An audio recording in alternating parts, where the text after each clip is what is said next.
Good evening and welcome to another episode. Yes, yesterday finally went out after 2 months.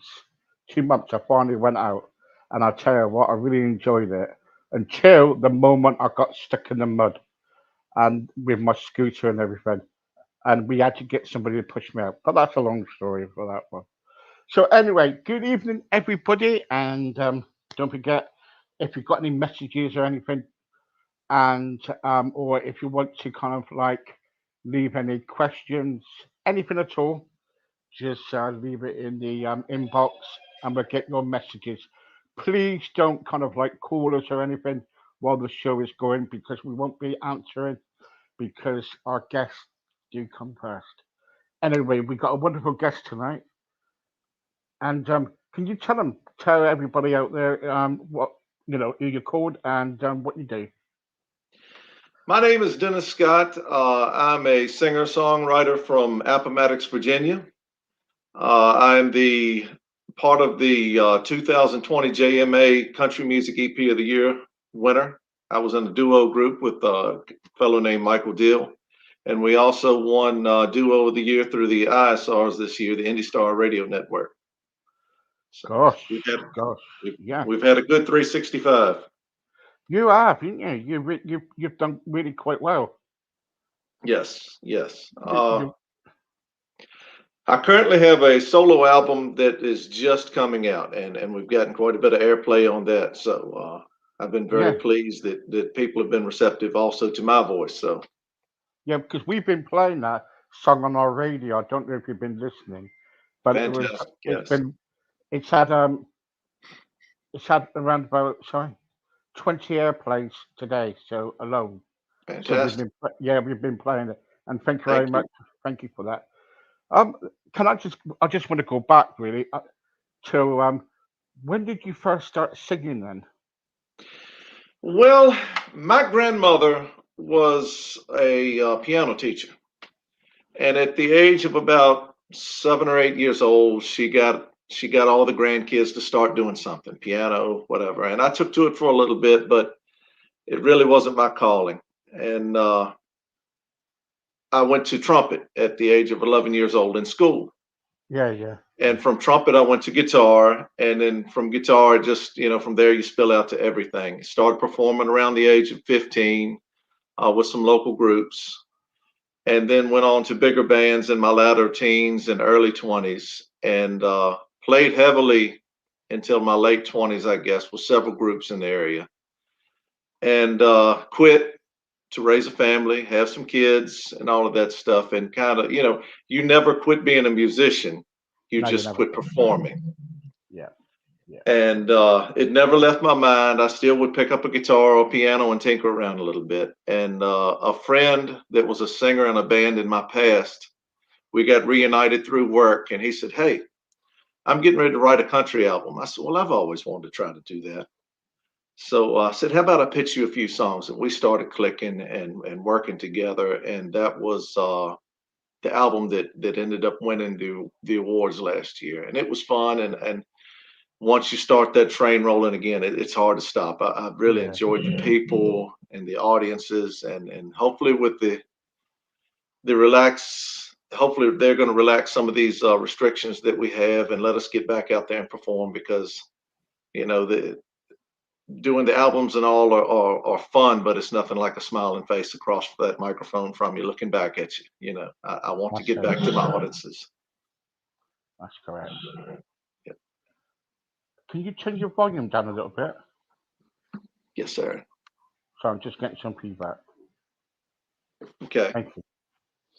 So when you go out singing then, and when you where do you go to? What places do you go to? Do you go to like clubs and um Well, we were doing small bars and small venues and outdoor activities through the summer. We actually went to Nashville for a show. Not Nashville, I take that back. We went to just outside of Dollywood in Tennessee for a show. And with the COVID restrictions, outdoors was available. You can spread out and keep your distances and be a little bit more safe about things. So we did a lot of outdoor venues. But as winter set on here, that became more difficult. We did a couple of small shows, but the venues are starting to call me now, looking for bookings on into the early summer. They're looking for this thing to kind of start releasing its grip, and they're thinking we can get back to the business at hand. And I want everybody to be safe. I don't want to put anybody's health in jeopardy. I want to do what's right. But if it is okay, I sure would like to get back to it. Yeah. But Because we all have. the trouble is, though, I'm getting some feedback. I'm Um, sorry. yeah, it's okay. But the trouble is, though, it's so difficult now, though, isn't it, with all the COVID going around. And I know you can kind of like do outside venues, but you really want to be in a place singing. You want your audience in front of you because you need an audience, because Yes. you are very good at your. I've been listening to your music for the last few days, and I'll tell you what, I think your music is really, really good, and I wish Thank you. all the best with your EP, everything, because I think it's really good, and Thank you. hope it goes very far. And I just want to touch on about your award because that was a bit of a that was hard work for that, though, wasn't it, to get that? Yes, sir. Josie, the JMAs, they do kind of the independent artists. They search out the independent artists, and I mean, it's even though it's not the big boys, it's still thousands upon thousands upon thousands. I think right now for this year's entries, they already have, and don't quote me on this, but I think it's 14,000 entries. So to finish out in the top of that was just unbelievable. I felt very blessed. Actually, to be honest, we're sitting there, and I mean, they put on a big production. It's the lights, the music, the whole 9 yards.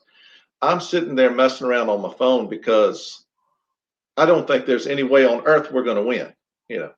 So I'm not paying any attention, and all of a sudden I look listening, and I go, I wrote that song that's playing, and my buddies hit me in the arm, going, "Get up, we won!" I said, "You're crazy. We did not." He said, "We won. They're playing your song on the radio right now." So, my goodness, we got up and went down the aisle. It was fantastic. It was What was it fantastic. like? What was it like when you heard what was it like when you heard your song?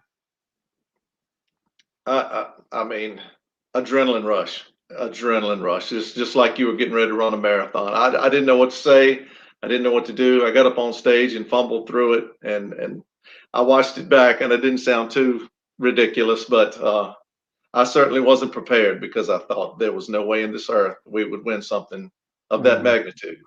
Because you went there, you what what came across to me was you actually went there just to Yes. kind of like it was just kind of like you just went there. You wasn't expecting to win or nothing, were you? No. It was a ton of famous people there. I just figured I would get there and get to meet a bunch of cool people, which I Yeah, did. yeah, I mean, yeah. the pianist for the Oak Ridge Boys were there.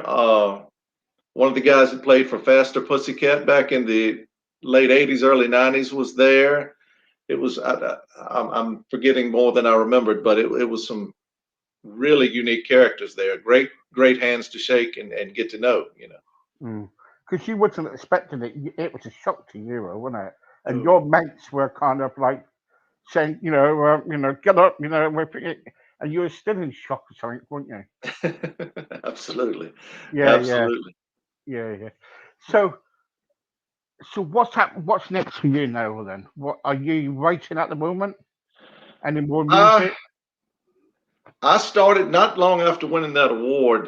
The producer that I was working with on that album it was called the Dill and Scott Project. It was Michael Dill and Dennis Scott, myself. He stayed after me. He said, you need to record your own too. He said he'd heard some of the music that I'd written and that we weren't going to use with that project. And he said, Guy, you need to get this down and get it out to the public. And he stayed after me and after me. And finally I said, okay. And we did a couple of songs and I said, man, this sounds pretty good. Maybe I should do one more and do one more. And finally we got to the point that it was sub and sitting there recorded and I was very pleased with them. So we decided to go on and put an album out. And I just put that on sale this week, as a matter of fact, and starting to release, which you have the music, but starting to release some of the music officially. Yeah, yeah. And I'm also writing for two more artists because I love to write. That's really my desire. At almost 50 years old, hitting the road and touring and playing 300 dates a year is not that desirable anymore.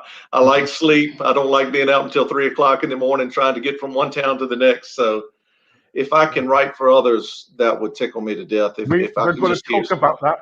We're going to talk about that for a second. After this commercial, hang on for a second. Yes. 2 seconds.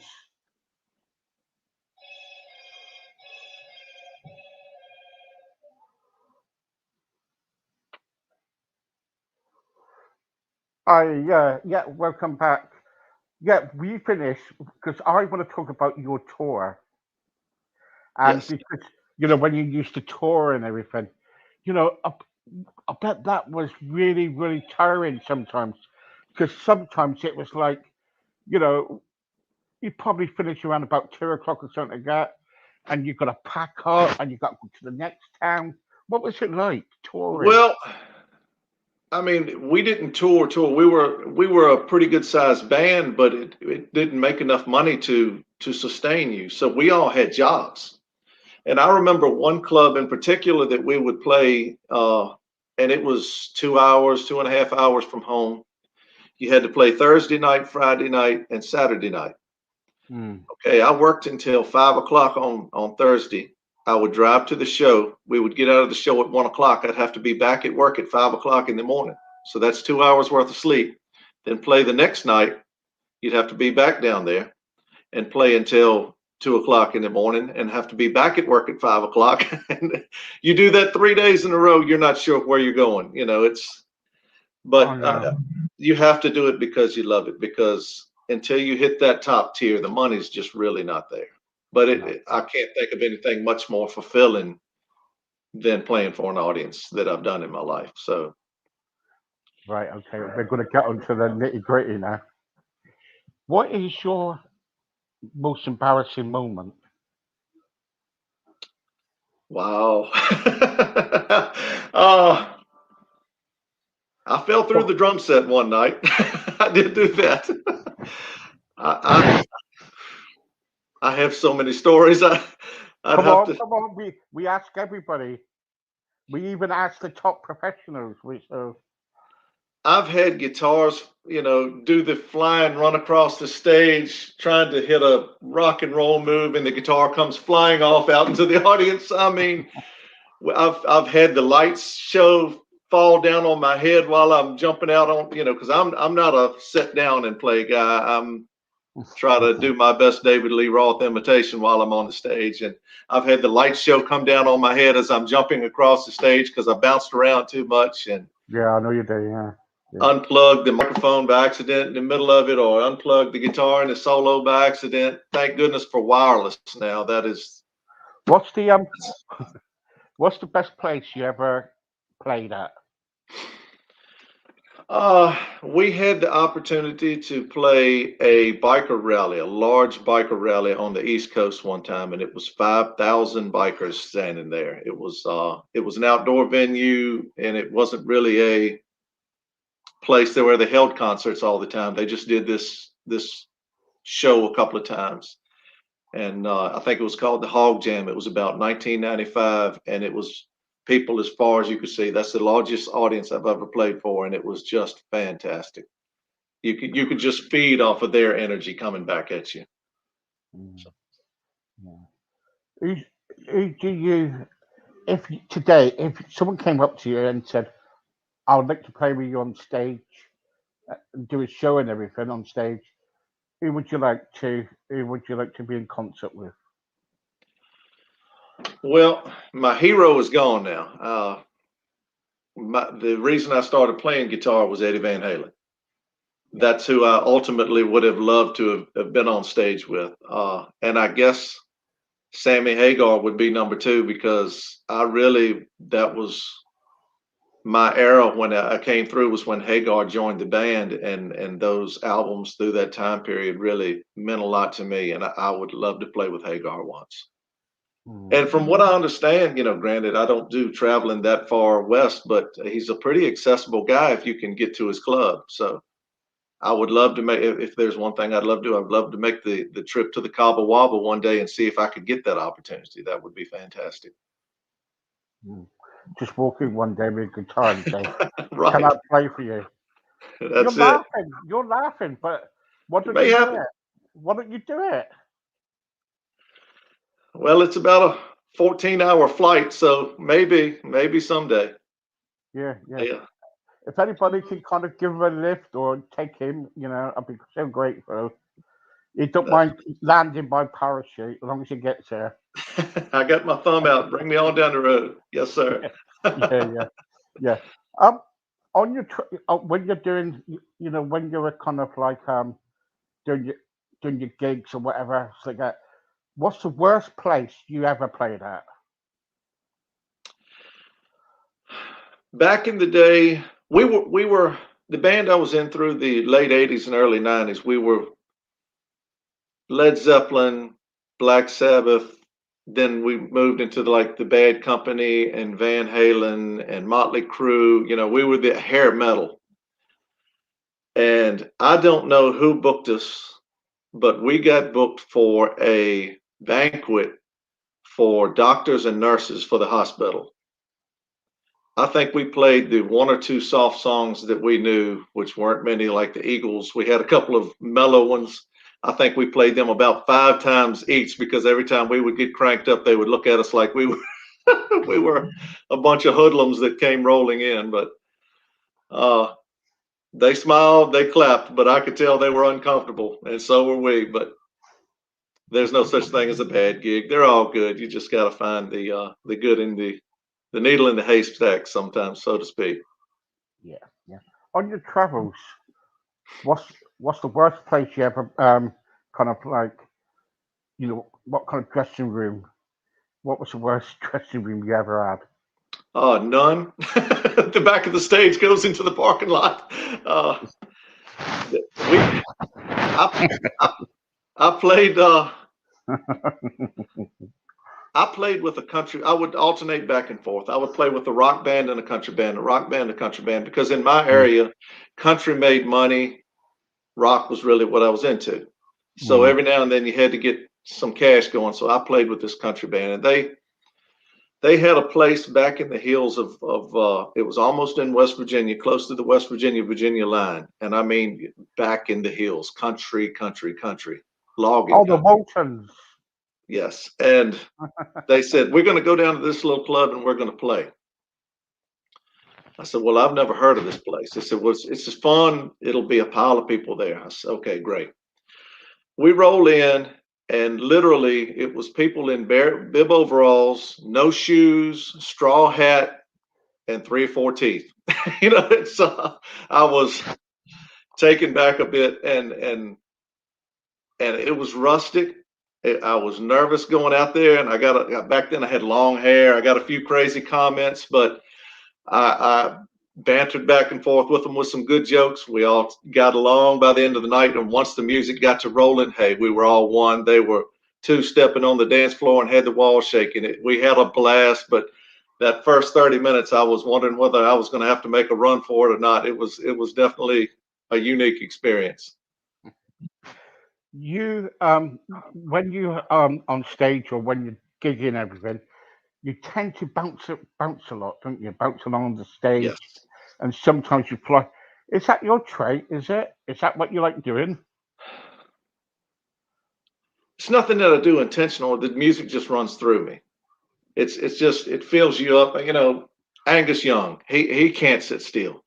I'm not quite that bad, but I can't sit still. In the practice room, even when we're just doing rehearsals, I can't sit still. It's music uplifts your spirit. It uplifts your soul, and if you're Yeah, feeling it right, your body's going to follow. So yeah. Yeah, you kind of like tend to bounce a lot and go from one side to the other stage. And absolutely, and I think it's so absolutely. funny. I think it's funny. But there you go. The singers don't think it's funny when you run into them, but I have a good time anyway. Yeah, yeah. I see that you got your guitar there, ain't you? Yes, Can yes, you sing us a song before you go? sure. Is that all right? I did, Absolutely, I absolutely. didn't know that you were going to have your guitar with you, so I I always thought, have one with me. That's my okay. right hand.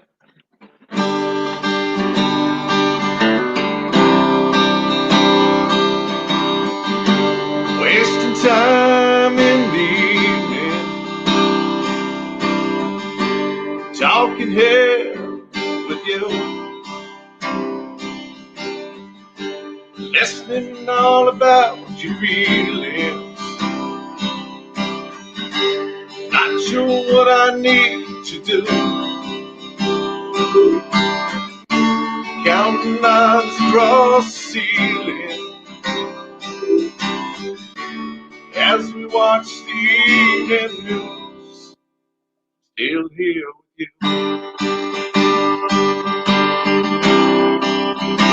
Still here with you.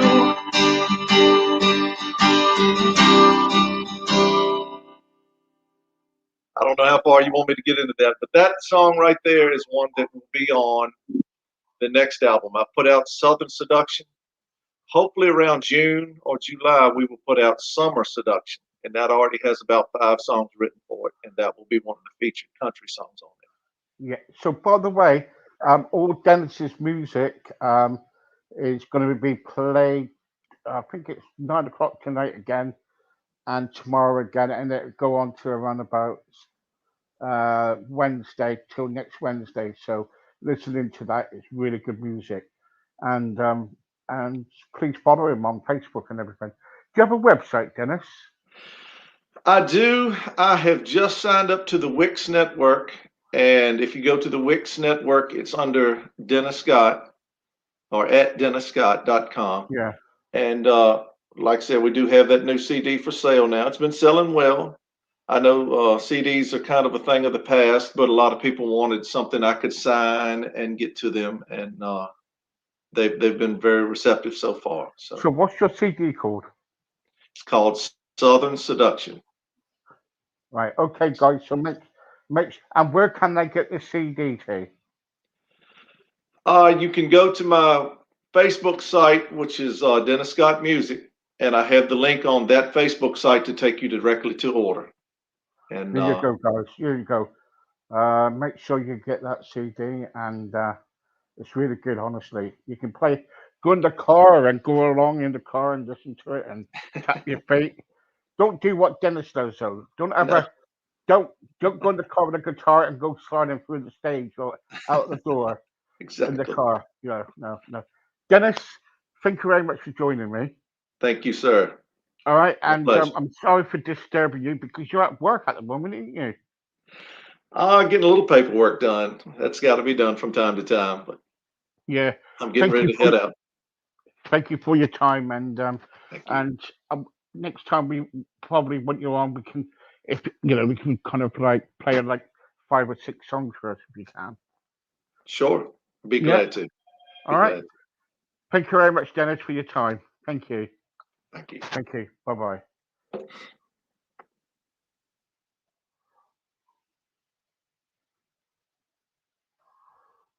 That was Dennis Scott, and yeah, it's really good, isn't it, guys? Oh, mind my hair. Really good. So please support him. Go on his Facebook, buy his CD, and go and follow him. I'll be back in 6 minutes. Bye for now.